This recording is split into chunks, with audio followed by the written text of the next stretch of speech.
In Estremo Oriente, a un certo punto della nostra storia, abbiamo deciso di creare una produzione di totale proprietà italiana, cioè della nostra azienda, che ci ha permesso di restare competitivi, anzi in questo periodo proprio di poter esportare all'interno della Cina stessa, dove abbiamo la sede Quindi produttiva. per Estremo Oriente lei intende Cina? Esattamente. Dove avete una propria produzione creata in loco a questo punto? Esattamente, abbiamo creato questa produzione nel 2008 e questa produzione è totalmente di proprietà italiana, proprio perché volevamo tutelare anche i marchi prestigiosi con i quali collaboriamo, che hanno privilegiato anche una produzione in Estremo Oriente, però con delle garanzie di privacy del prodotto e garanzie di qualità e di attinenza alle normative vigenti. Quindi abbiamo un attento studio di tutto quello che risulta essere la materia prima, quindi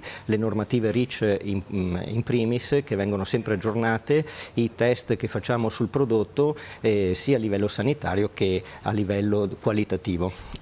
All'interno di questa azienda quindi chiaramente produciamo come se fossimo in Italia. La proprietà è totalmente nostra, quindi non abbiamo soci cinesi e abbiamo un centro ricerche anche lì che è specializzato proprio nella valutazione qualitativa delle materie prime. Dove si trova in Cina? Si trova nel Guangdong, la città è Huoyan, ed è una città in quarta fascia, diciamo un po' all'interno della Cina, diciamo della parte sud, dove ci sono i porti di Shenzhen, e una zona tranquilla e poco inquinata, dove effettivamente riusciamo a lavorare molto bene.